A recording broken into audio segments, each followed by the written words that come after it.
You think 1970s soul food Christmas was all about the same old dishes? Think again. Black families across America were creating feasts that stretched dollars while filling tables with flavor and tradition. Let's dig into 30 cheap soul food Christmas dishes from the 1970s you need to try. Turkey wings and gravy were the 1970s answer to expensive whole turkeys, stretching holiday budgets while delivering all the flavor families craved. Wings were seasoned with garlic powder, onion powder, paprika, salt, and pepper, then browned in hot oil until the skin crisped golden. The wings were transferred to roasting pans, covered with rich gravy made from drippings and broth, then baked until the meat fell from the bone.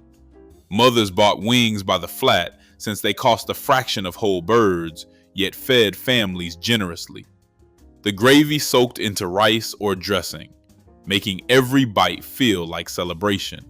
Turkey wings appeared on Christmas tables throughout Black neighborhoods, proving that smart shopping created feasts rivaling any expensive spread. Smoked ham steaks were the weeknight luxury that became Christmas tradition when whole hams cost more than budgets allowed. Thick slices of smoked ham were fried in cast iron skillets until the edges caramelized and the fat rendered into crispy ribbons. Some cooks glazed them with brown sugar and pineapple juice, creating sticky sweetness that balanced the salt. Ham steaks cost far less per pound than whole hams, yet delivered the same smoky flavor families associated with holiday celebration. They cooked quickly, making them practical for busy Christmas mornings when ovens were occupied with other dishes. Children loved the crispy edges, while adults appreciated the economy. Smoked ham steaks proved that celebration didn't require spending beyond your means, just knowing how to make affordable cuts shine. Pig feet stew was the Christmas dish that connected 1970s tables to generations of Southern cooking tradition and thrifty wisdom. Pig feet were scrubbed clean, split, and simmered for hours with onions, garlic, bay leaves, and vinegar until the meat turned silky and the collagen melted into rich, unctuous broth. The texture was unlike anything else. Tender meat surrounded by gelatinous goodness that satisfied on cold December nights. Pig feet cost almost nothing at the butcher counter since most shoppers passed them by. But Black families knew their value, understanding that slow cooking transformed these humble cuts into something approaching luxury. The stew was served with rice or cornbread to soak up every drop. Pig feet stew reminded everyone that the best holiday cooking came from patience and tradition. Lima beans and rice was the simple Christmas side that stretched pennies into plates full of comfort and complete protein. Dried lima beans were soaked overnight, then simmered with ham hocks, onions, garlic, and bay leaves until creamy and tender. The beans were spooned over fluffy white rice, the cooking liquid becoming a rich gravy that tied everything together. Lima beans cost almost nothing and expanded dramatically during cooking, making a single bag feed large families. The ham hocks added smoky depth without requiring expensive cuts of meat. This dish appeared at Christmas dinners throughout Black communities in the 1970s, often overshadowed by flashier dishes, but quietly keeping everyone satisfied. Lima beans and rice proved that humble ingredients, prepared with care, created comfort worth celebrating. Turnip green Potlikker was the liquid gold that 1970s Black families refused to waste, knowing its value went beyond the greens themselves.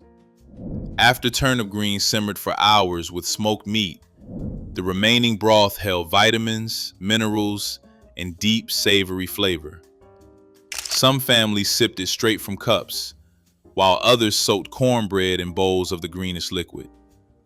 Potlikker was given to the sick and elderly, believed to restore strength. On Christmas, it represented the philosophy of waste nothing that sustained Black families through generations. Children learn to appreciate potlikker by watching elders savor every drop. The practice connected 1970s tables to ancestors who understood nourishment came in many forms. Potlikker proved that soul food wisdom extended beyond recipes. Rutabaga with bacon was the overlooked vegetable that earned its place on 1970s soul food Christmas tables through sheer deliciousness. Rutabagas were peeled, cubed, and boiled until tender, then masked with butter and seasoned with salt and pepper. Crispy bacon pieces were folded throughout, adding smoky richness and satisfying crunch to the sweet, earthy vegetable. Rutabagas cost far less than sweet potatoes, but offered similar comfort and natural sweetness. The vegetable stored through winter, making it practical and affordable. Children who claim to hate vegetables often ask for seconds of bacon-studded rutabaga.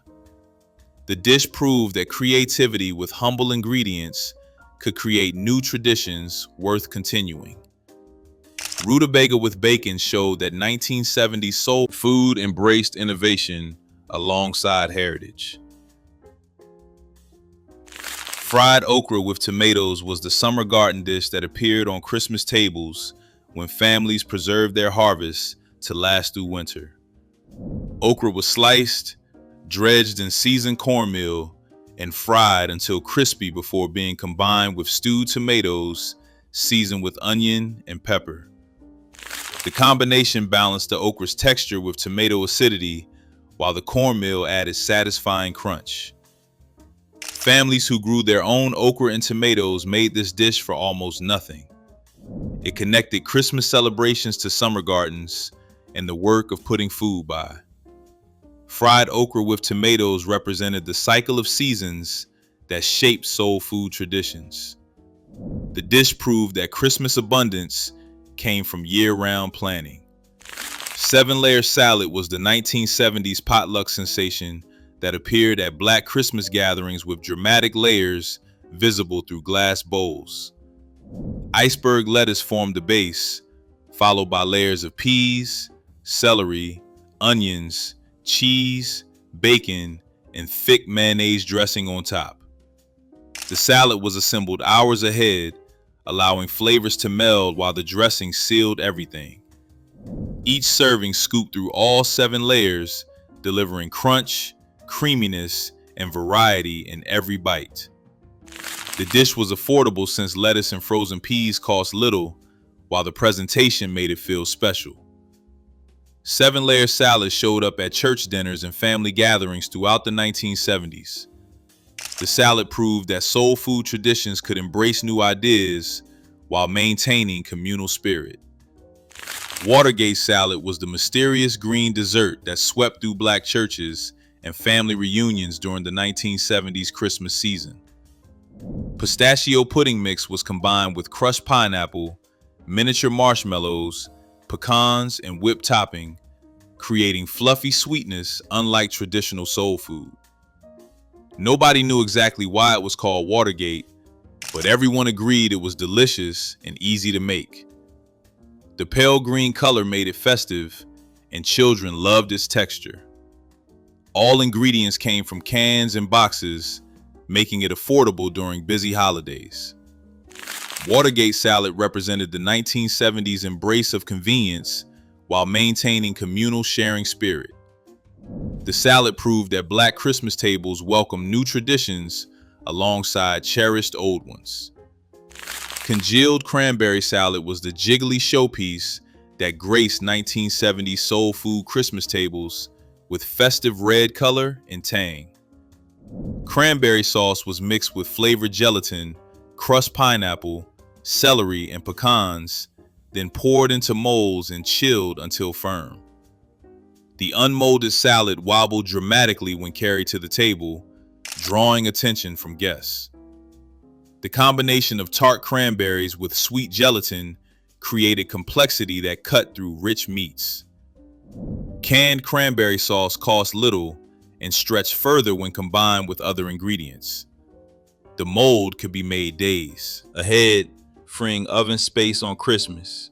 Congealed salads represented the 1970s love of creative presentation and make-ahead convenience. The cranberry version proved holiday traditions could be both practical and impressive. Hot water cornbread was the crispy fried bread that appeared alongside every 1970s soul food Christmas meal, its simplicity hiding deep roots.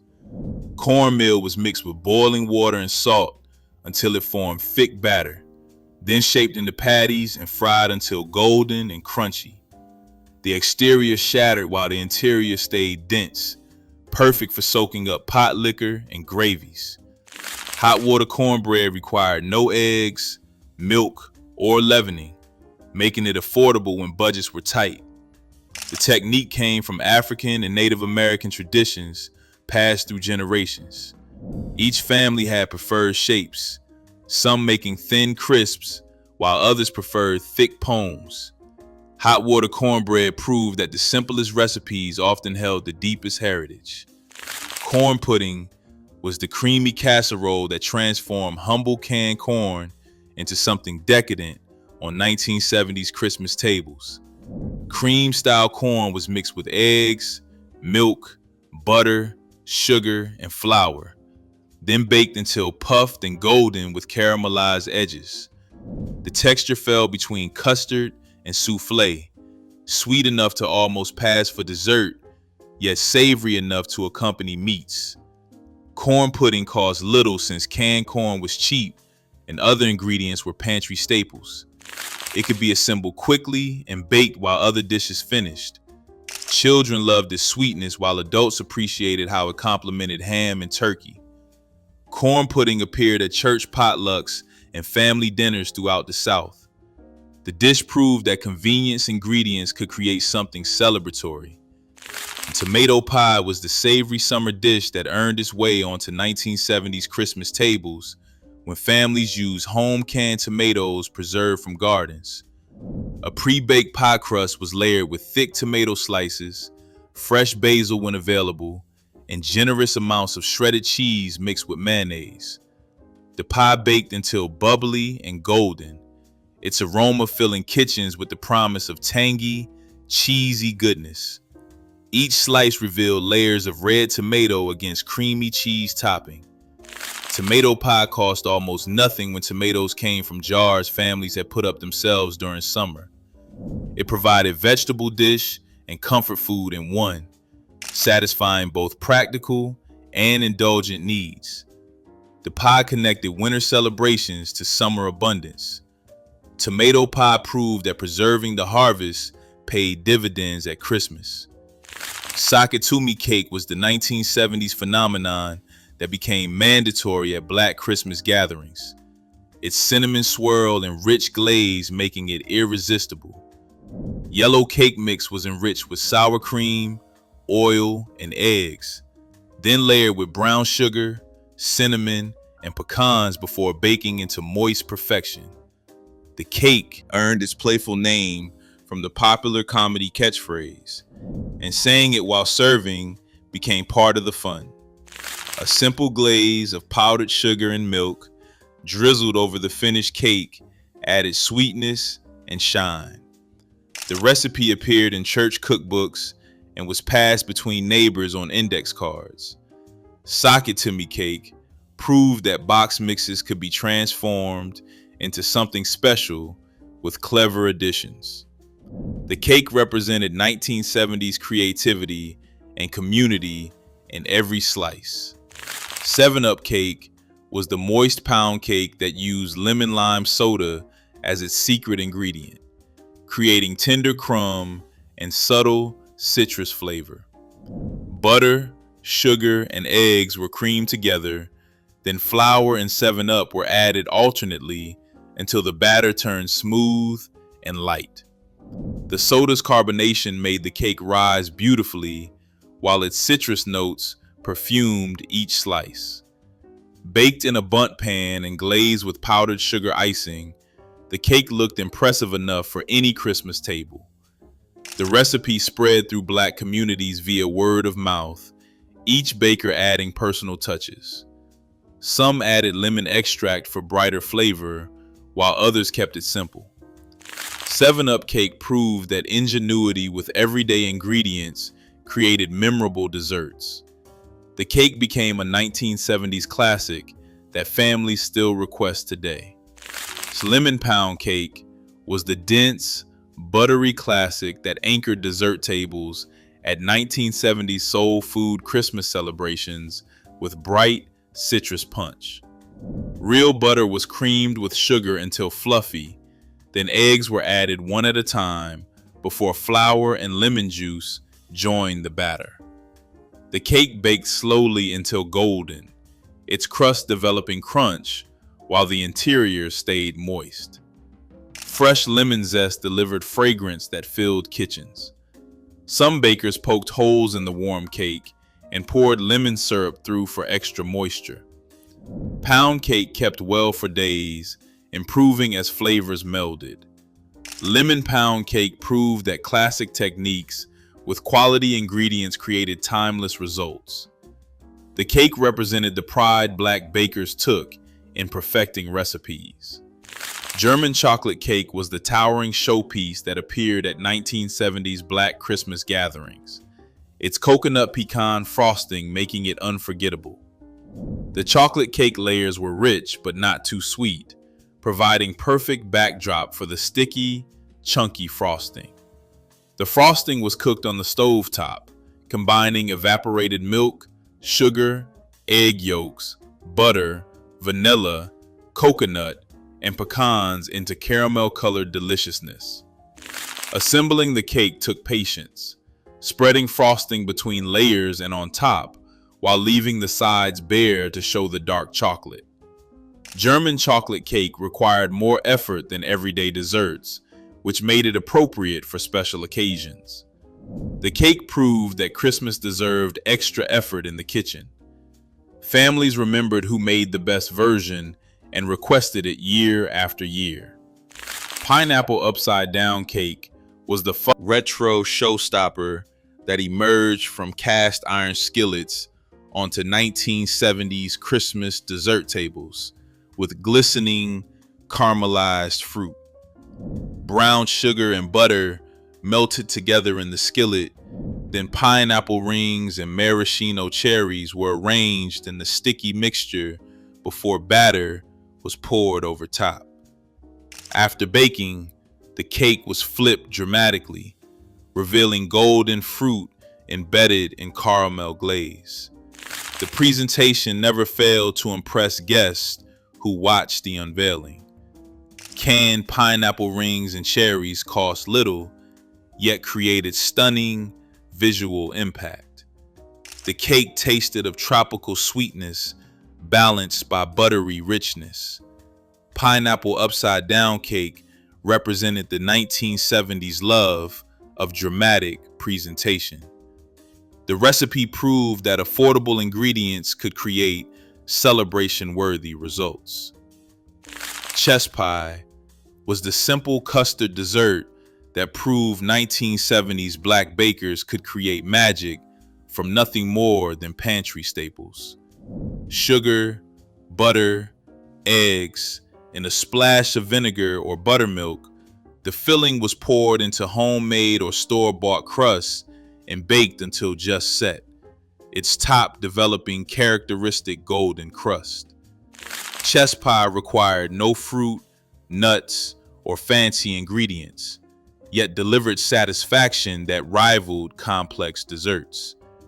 The name's origin remained mysterious, though some said it came from just pie, spoken with southern drawl. Chess pie cost pennies to make, yet tasted rich and indulgent. The dessert proved that soul food excellence came from technique and intention, not expensive ingredients.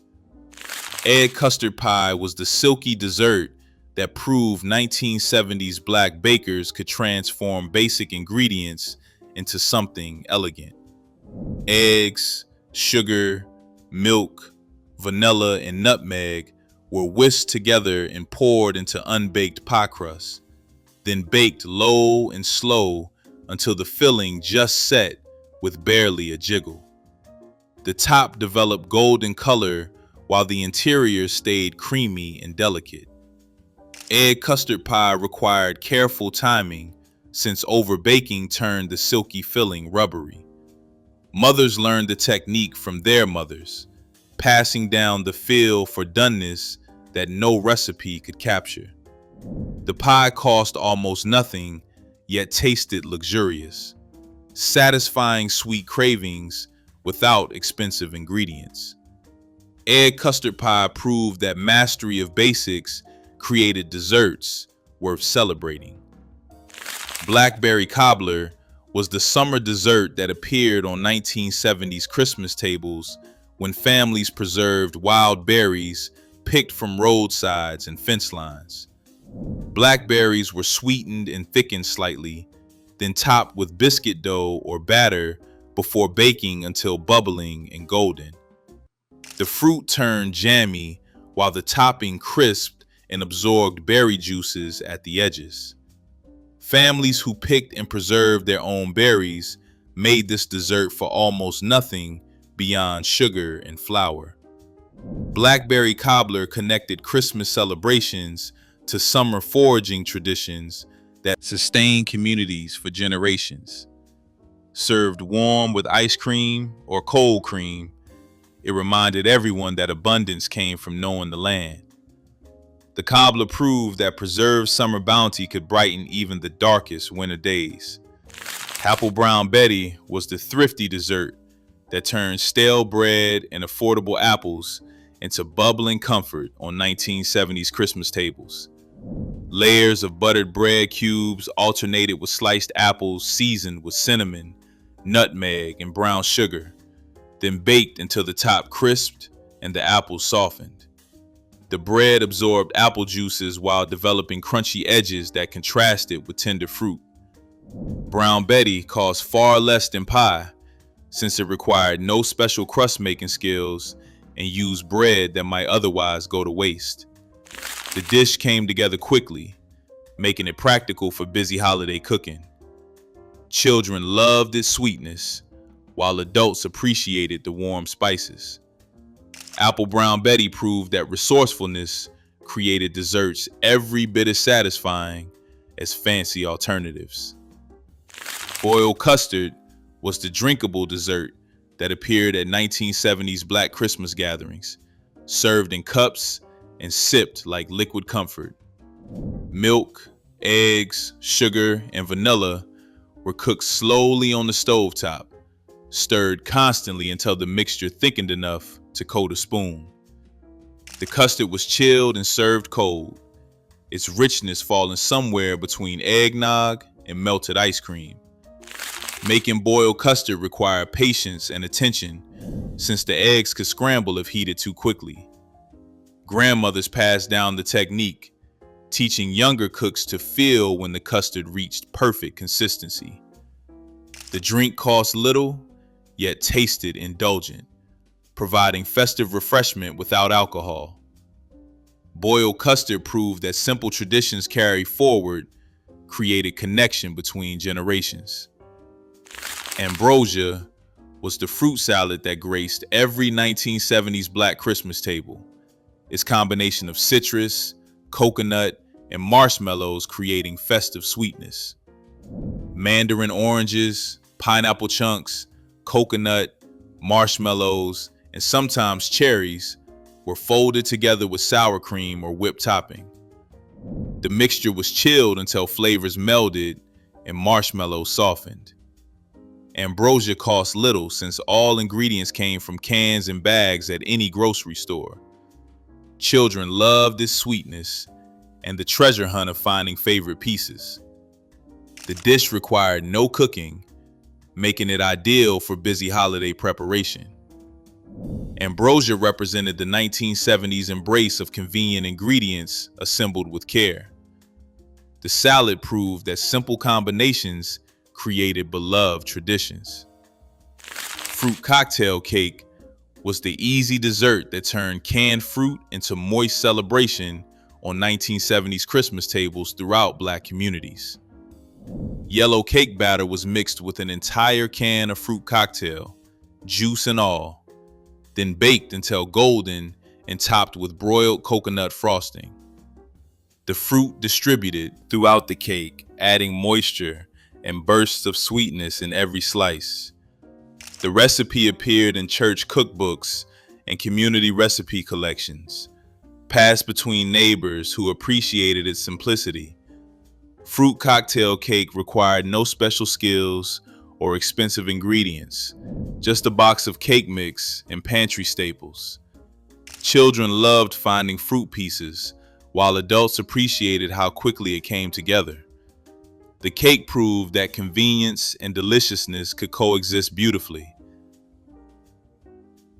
Peanut butter fudge was the Christmas candy that 1970s Black families made in batches, large enough to share with neighbors and fill gift tins. Sugar, milk, and butter were boiled to softball stage. Then peanut butter and vanilla were beaten in until the mixture turned thick and creamy.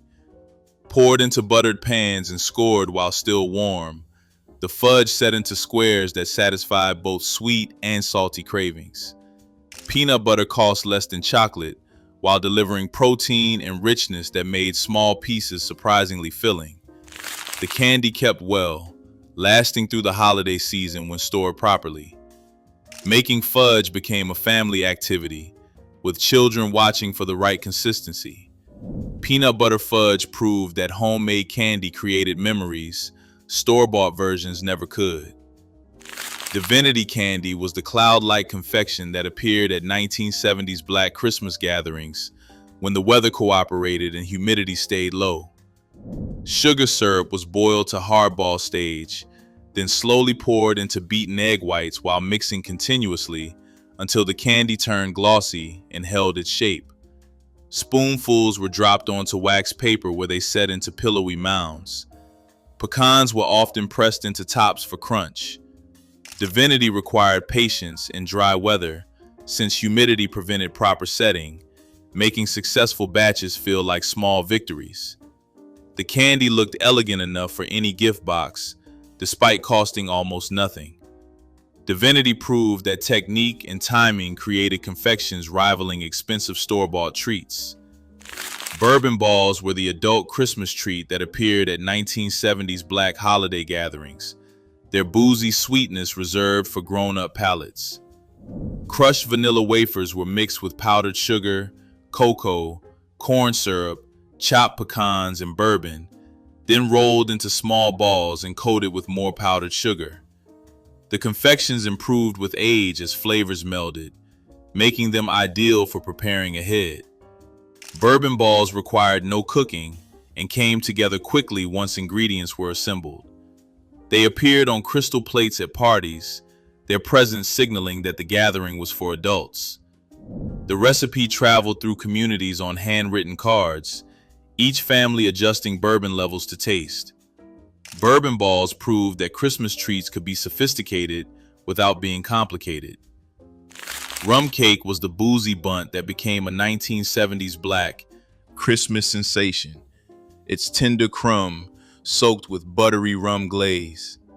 Yellow cake mix was enriched with instant pudding, oil, eggs, and rum, then baked in a bundt pan until golden. The warm cake received generous soaking with glaze made from butter, sugar, and more rum, creating moist richness in every slice. Some bakers used rum extract when alcohol wasn't desired, while others poured generously for maximum effect. Rum cake traveled well and actually improved after a day or two as flavors developed. The recipe spread through church circles and neighborhood networks. Rum cake proved that box mixes could be transformed into something memorable with clever additions and proper technique. Sausage balls made with breakfast sausage, cheese, and biscuit mix, baked into savory spheres that children popped into their mouths like candy, their crispy exteriors giving way to soft, cheesy, slightly spicy interiors. Mothers would combine raw breakfast sausage with shredded sharp cheddar cheese and dry biscuit mix, kneading everything together until well combined. The mixture was then rolled into balls about an inch in diameter, arranged on baking sheets with space between them, and baked until golden brown. As they baked, the fat from the sausage rendered while the cheese melted, creating savory, flavorful bites that were crispy outside and tender inside. In the 1970s, Black households, sausage balls represented easy entertaining, a recipe that could be made ahead. Children loved sausage balls because they were perfectly portioned, required no utensils, and delivered breakfast flavors in snackable form.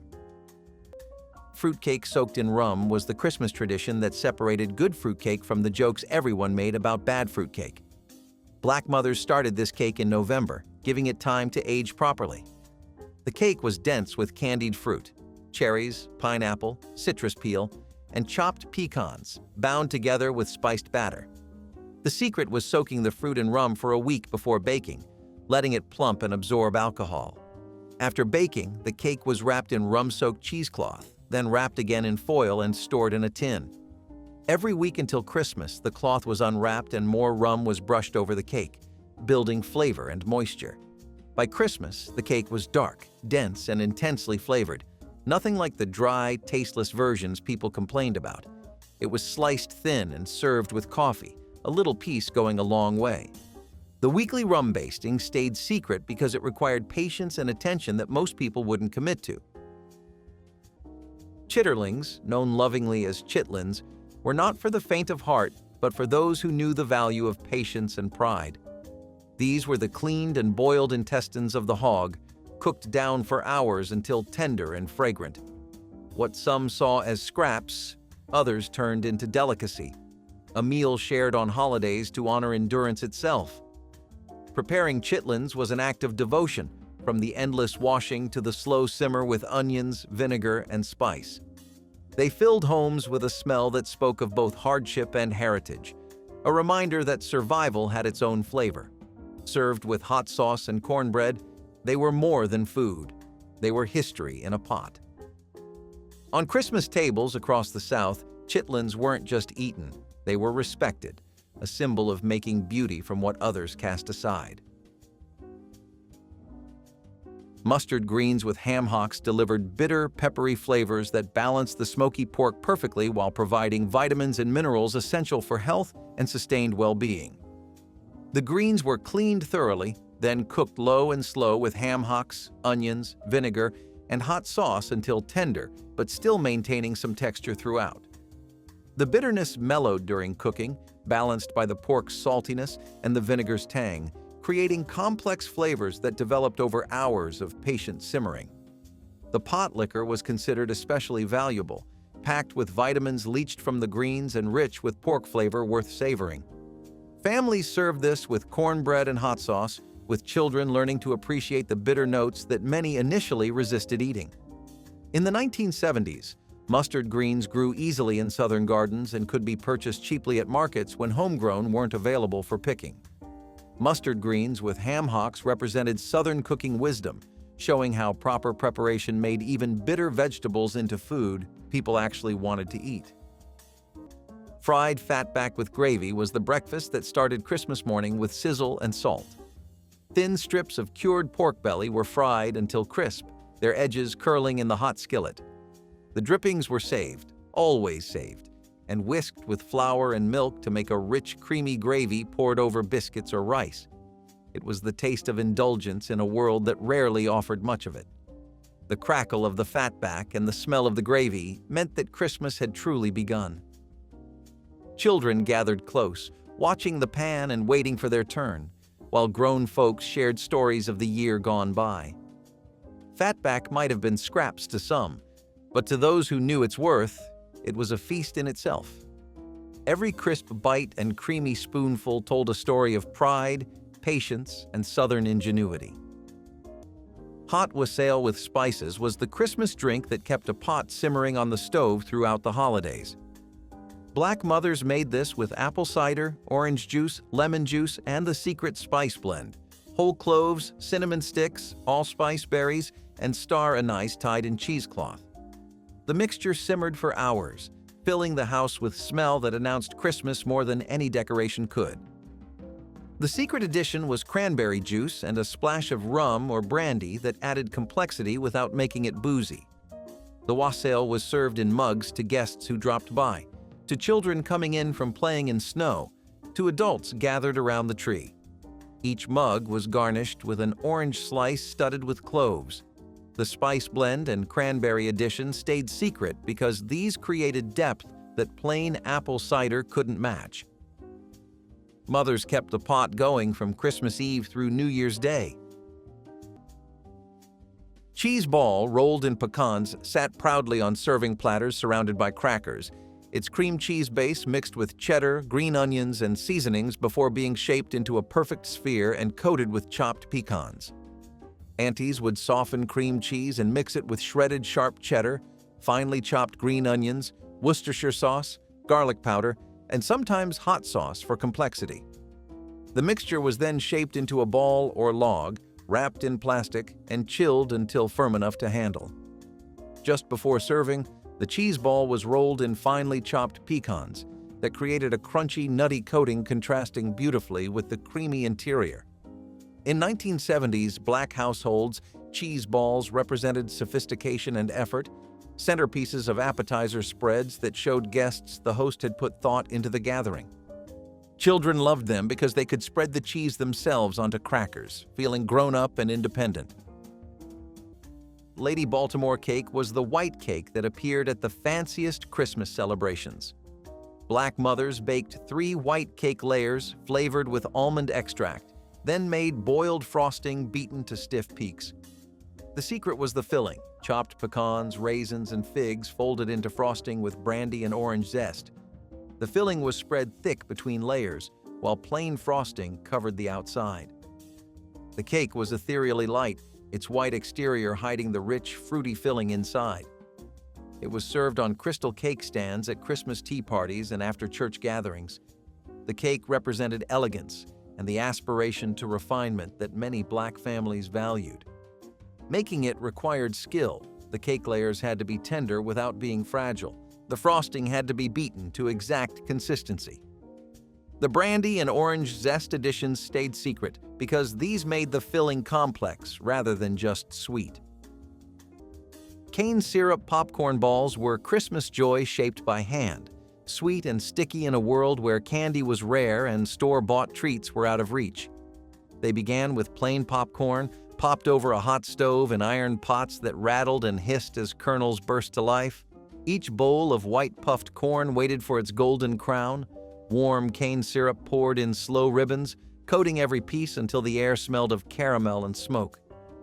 Hands greased with butter worked quickly, pressing the sticky mix into balls before it cooled. It was messy work, but the kind that filled the kitchen with laughter and chatter. When the candy hardened, it shone like amber and cracked gently between teeth, sweet enough to make a child's eyes light up. These popcorn balls were handed out after church programs or shared at home on Christmas Eve, small tokens of community and care. They weren't bought from stores. They were made with love, time, and just enough syrup to bind everyone together. Fried chicken wings, before they became trendy and expensive, were the discarded parts of chickens that Black families transformed into crispy, flavorful snacks and satisfying meals. The wings were seasoned simply with salt, pepper, and garlic powder, dredged in flour, then fried until golden and crispy in hot oil or lard that made them absolutely delicious. The skin crisped perfectly while the small amount of meat stayed juicy, creating satisfying bites that disappeared quickly from plates at gatherings. These weren't considered premium food in the 1970s, when most people wanted breasts and thighs instead of bony wings nobody else wanted. That meant wings cost almost nothing per pound, sometimes given away free by butchers trying to clear inventory from coolers. Families made huge batches for weekend gatherings, serving them with hot sauce and white bread for perfect combinations. Fried chicken wings represented finding value in what others overlooked, transforming cheap cuts into genuinely delicious food that eventually became so popular they're now expensive. Miniature cornbread muffins with honey butter were golden gems that children popped into their mouths whole, the crumbly cornbread texture melting while sweet honey butter added richness. Mothers would prepare cornbread batter using stone-ground cornmeal, flour, eggs, buttermilk, and just enough sugar to balance the corn's natural earthiness, then spoon it into mini muffin tins that baked quickly. The muffins emerged from ovens with crispy, slightly caramelized tops and tender, crumbly interiors that begged to be broken open and slathered with butter. Honey butter was made by whipping softened butter with honey until fluffy and smooth, creating a spread that melted instantly when slathered on hot muffins. In the 1970s, Black households, these miniature cornbread muffins represented Southern hospitality in bite-sized form. Children loved them because they were individually portioned, making them feel like special treats rather than ordinary bread, and the sweet honey butter made every bite feel indulgent and special. Fish head stew was a dish born out of necessity, yet it carried surprising depth and flavor. Fish heads, often discarded by others, were simmered slowly with onions, potatoes, and rice until they yielded every ounce of richness to the broth. My grandmother insisted the heads made the stew better than fillets, providing body and nourishment that nothing else could. The bones and skin flavored the liquid until it turned hearty and comforting. Potatoes stretched the meal, rice thickened it, and vegetables added substance, turning scraps into a filling supper. The taste was strong, earthy, and unforgettable, reminding everyone that no part of food should go unused. For Black families in the 1960s, fish head stew was a common way to stretch the catch of the day, ensuring nothing went to waste. It became a lesson in thrift and gratitude, proof that survival demanded creativity. Fish head stew was both humble and mighty, sustaining families through lean times with flavor and tradition. Sweet potato pie with cornmeal crust was the true heart of the Southern table, baked with love long before store-bought crusts ever appeared. The filling was made from mashed sweet potatoes whipped smooth with sugar, milk, and a hint of nutmeg or cinnamon, then poured into a crust of cornmeal and lard. That crust was golden and gritty, firm enough to hold but tender enough to crumble under a fork. As it baked, the scent of caramelized sweet potatoes and roasted corn filled the house, mingling with the sound of laughter and the hum of family gathering near the stove. This pie was both memory and meal, a creation born from the soil itself, made from two humble crops that had carried people through both hard times and harvests. It was a dish that did not need wealth to feel rich. Each slice offered sweetness that came not from sugar, but from care, from skill, and from the pride of feeding others. On Christmas tables, it gleamed like amber in the lamplight, a symbol of home, resilience, and gratitude. Sweet potato pie with cornmeal crust was more than dessert. It was the story of survival turned into something beautiful. Fried Spam with eggs became breakfast solution when bacon was too expensive, and families needed protein to start long days of work and school right. Spam was sliced thick and fried until the edges caramelized and crisped while the center stayed tender, creating textural contrasts that made the processed meat more interesting and actually delicious. Eggs were fried in the same pan, picking up the salty, meaty flavors from the Spam's rendered fat for perfect combination. Together, they created breakfast that provided sustained energy and cost less than 50 cents to feed 4 people every morning. In the 1970s, Spam represented wartime ingenuity that continued helping families stretch food budgets long after rationing ended throughout the country. The canned meat didn't require refrigeration and lasted indefinitely, making it perfect for households with unreliable power or limited storage space available. Fried Spam with eggs represented pragmatism over pretension, showing that feeding your family mattered more than impressing anyone with fancy ingredients or sophisticated cooking techniques. Cheese straws made from sharp cheddar and cayenne pepper were crispy, addictive sticks that disappeared from serving bowls almost as quickly as they were refilled, their orange gold color and spicy kick making them irresistible. Grandmothers would grate blocks of sharp cheddar by hand, mixing it with softened butter, flour, cayenne pepper, and salt until the dough came together, then pressing it through cookie presses or rolling it into long ropes before slicing. The cheese straws baked until crispy and slightly browned at the edges, filling kitchens with the sharp, tangy aroma of melting cheese mixed with subtle heat. Once cooled, they were stored in tins, maintaining crispness for days. In 1970s, Black households, cheese straws represented Southern tradition, recipes passed down through generations with each family adding their signature touch, extra cayenne, paprika, or pecans. Which 1970s soul food Christmas dish brings back memories for you? Drop it in the comments, hit like, and subscribe for more forgotten recipes from Black kitchens.